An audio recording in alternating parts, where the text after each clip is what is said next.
everybody, and welcome back to my channel.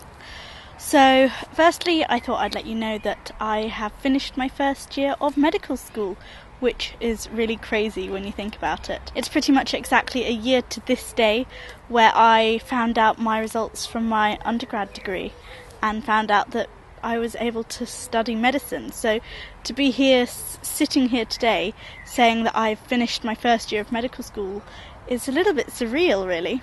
So to sort of celebrate the end of first year, I wanted to film a video just talking about how I found my first year of medicine. But I didn't want to do it just me sat down here. I wanted to make it a little bit more interesting and interactive, so I actually put a post up on Instagram, Twitter and Facebook, basically asking you guys to send me questions, asking me about my first year at medical school. So let's get straight to it. So the first question that I got was actually asking me to do a tour of the medical school itself, but as you can probably see, I'm back at home in Oxford now, so I can't do a tour of the medical school. But what I thought I would do was basically talk about where we have our different teaching, because I wasn't sure how much time would be spent in the medical school, how much time would be spent in different hospitals. So basically, in the first semester, so from September to December, we are in the medical school Monday, Tuesday, Wednesday, Thursday, and we spend Fridays at UHCW, so that's University Hospitals of Coventry and Warwickshire, I think it's called. We also spend a couple of days, I think it was just 2 days, in the first semester at our community placements. So on communities we basically get assigned a GP as a base, and we go and see patients in their communities, in their own homes, to have a better understanding of what life is like for them, how they access the different services and their general experiences of healthcare and things like that. As I said, Fridays are spent at hospital. Sometimes we start at 8 o'clock, where we have an hour's lecture between 8 and 9. Sometimes we don't. And then the rest of the day is sort of split into two, and the year is split in half. So for half the day you'll spend doing clinical skills, clinical teaching, so basically learning how to do, say, an abdominal examination, or how to do a cranial nerve examination, things like that. The other half of the day is spent doing anatomy in the surgical training suite, where they will have plastinated specimens. Occasionally they'll have fresh tissue available, and you go around in your stations. There are normally, I think it's about 6 stations each week, and you go round, and there's a tutor there to teach you things, answer any questions you might have. And for those, you prepare by doing a workbook, which isn't compulsory, but it really does help. At least I find it does.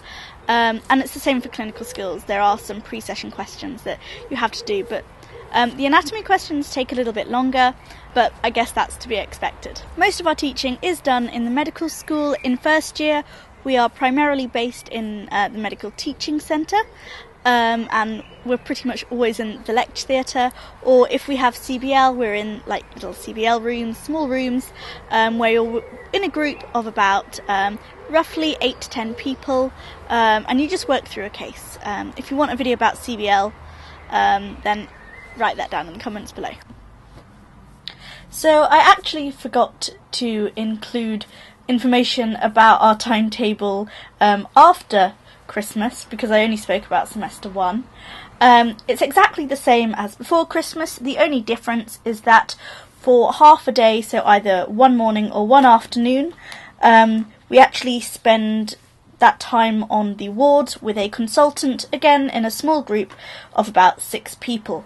Here we basically get to practice our clinical skills and history taking on real patients in the hospital, and then we will probably present that information to our consultant. They'll give us feedback on how we can improve our history taking or our examination skills, and then sometimes we'll also practice presenting the patient to the consultant, as that is what is done in exams later on in the medical school. You don't do that in first year, but you may be asked in either, I think it's second, third or fourth year, to present a patient with their history and your findings from an examination to the examiner or to the consultant. So that is also something else we might do. It's really interesting, and it's only half a day, but we really learn a lot from it, and I actually find them really enjoyable. So back to the original video. So the next question basically was asking me what is the hardest thing that I have found about studying medicine. I think for me personally it's probably going to be the anatomy, mostly because I have no experience of anatomy whatsoever. Having done medical science, it means that all the physiology and the sciencey side of things actually is quite familiar to me, and not a lot of it was completely brand new. But anatomy for me was probably the hardest, because as I said, I have no experience of it, and I think it's a completely different way of learning as well. You can't learn for anatomy the same way that you learn for, say, physiology. You're not learning mechanisms, it's more about imagining 3D things from a 2D picture. But this is why I found the anatomy stations at the hospital on Fridays really useful, because I'm not that great at picturing 3D objects from, say, a picture or a PowerPoint slide. So being able to actually see them really helps. But for me it's probably anatomy and getting to grips with how I learn anatomy or what works best for me. So the next question basically made me chuckle a little bit. So the question said, do you find that a lot of people have big egos or are big-headed? And I can sort of understand why you might think that. I guess there is maybe a stereotype that people are big-headed, but I have not found that to be the case at medical school. Obviously people have different personalities, but everyone is so friendly and so willing to help others, to teach others. I definitely haven't found that people are big-headed or have big egos. So yeah, no. So the next question was I able to have a social life as well as studying medicine? And yes, it sounds really weird, and maybe it's because I'm older and I know how to organise my time now that I've done an undergraduate degree, but I have found that maybe I've had more of a social life than I have previously, or maybe it's because I integrate my social life with medicine more. But no, I have found that I've had a social life. I can still do everything that I want to do. I can go for coffee, or I can meet up with a friend at the weekend, or I can go to orchestra and chat to people there. I haven't found it's affected my social life massively. I wouldn't say that I'm a massive social butterfly anyway, but I wouldn't say it's affected me massively. There is, I guess, this thing that if you're studying medicine, you have to be doing medicine, study. And I really don't think that is the case. I think that having a social life is still really, really important, and having fun and doing things that are completely outside of medicine. So I definitely think that you can have a social life outside of medicine. It might be a little bit harder, and you might have to arrange your time differently, or your friends might need to be a little bit more flexible and understanding that, you can't meet up with them all the time or as much, but it definitely doesn't completely cut off your social life whatsoever. So the next question was, have I ever managed to revise or cram for an exam in 2 weeks? And in medicine, no. I can't say I've had much chance to, in that I've only had these end set of exams where the whole year is covered in those 3 exams. Or is meant to be covered in those 3 exams. They can pick anything from across the entire year. So I started revising quite early for that. I started revising back in March, even though the exams weren't until June. So for medicine, no, and I don't actually think it is possible in medicine to cram for your exams in 2 weeks. I think there's just so much content that you have to learn, that you have to know. It's just not possible. So another question I got was there any point I felt frustrated and struggled with my journey, especially during my first degree? The truthful answer to this is yes, most definitely. There are times where you just want to give up and you're just like, no, I don't want to do this anymore, it's too much work.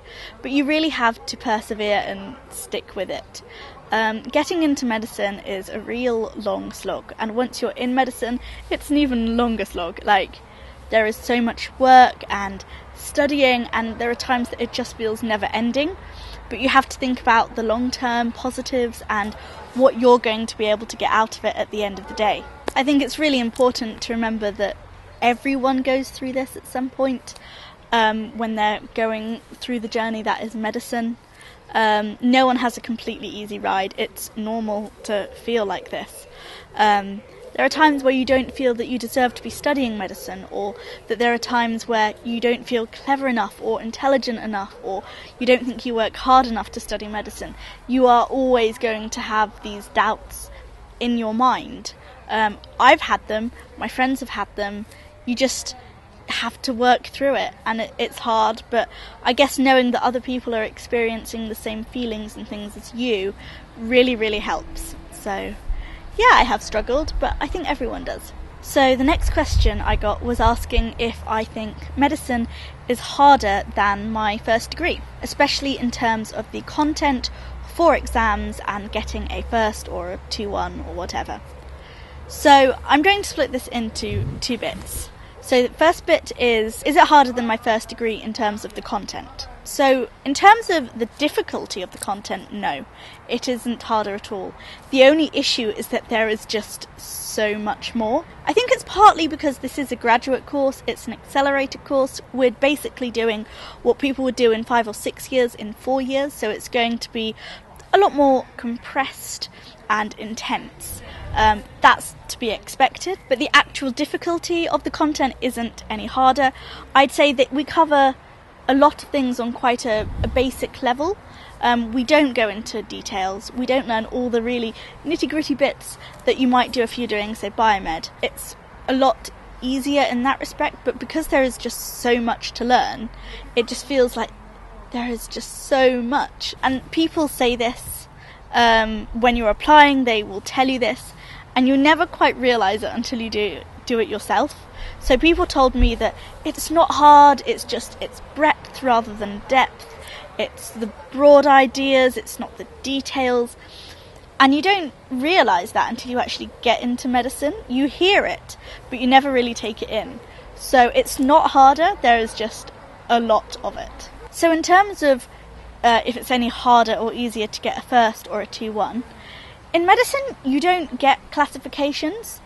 You only really get a pass or a fail, really, and obviously you need a pass to proceed to the next stage of your training, of your studying. The only difference is that you can have things like a merit or a distinction, and this does vary between universities, and they're really to sort of get the top 10% in the year or the top 5% of the year. Like it's really, really hard to get that. Yeah, so it's either a fail or a pass, and the pass mark will vary depending on how the year has done in general, the difficulty of the questions, but basically they just want to see whether or not you are a competent medical student for somebody at your standard. So there's the whole term minimally competent. So if you are minimally competent, that's all you need to be, because there is a certain standard at which they expect, say, a first year graduate medical student to be, and if you are above that standard, you're fine. If you're below it, not fine. And exams are testing whether or not you are minimally competent or not. So you just have to be above that level or below it. I think it's really hard to tell whether you are or whether you're not minimally competent. I think exams are so unpredictable, and the way that they ask the questions can really make you doubt whether or not you passed or not. So another question I got was, what is your advice for someone starting their first year of medical school? My 3 top tips for someone starting their first year at medical school is to, 1, be prepared to work hard, work as hard as you can. My second tip was to make sure you keep a good work-life balance, look after your mental health, your physical health, as well as your studying and your grades. It's really important. You can't do one without any of the others, so make sure you look after your whole self and not just your grades. And my third and final tip would be to not buy all the textbooks on the reading list before you start the course. Most of the books will be available in the libraries. A lot you can get as PDFs when you arrive. Don't buy the books. See which ones you like first, use a couple in the library, and then decide if you want to buy them, if you need to buy them. However, I would say that if you are applying to Warwick and you've got your offer and you're studying there for next year, get Tunstall's Surface Anatomy book. It is really useful. I've used it so much throughout the year, especially near exams and for OSCEs. It has so much information in it, which is actually really useful. So the final question that I got says, previous medical students have told me that medicine is extremely competitive. Some people won't help you out. Did you have a similar experience, or did you feel you could make friends, revise together, etc., etc.? So, I would say that yes, medicine is competitive. There is this competitive edge between medical students, but it definitely doesn't affect my friendships or anything like that with other medical students. Warwick, I know, are so into their peer support, peer teaching, peer learning. There's so much support from the older years to the younger years, and when you're in CBL, the people in your CBL are almost always willing to help you out, teaching you things, support you. I study with my friends. We're generally just really good at working together. We might be competitive inside ourselves, but we don't let it show. People are generally just so nice, and they want everyone else to succeed.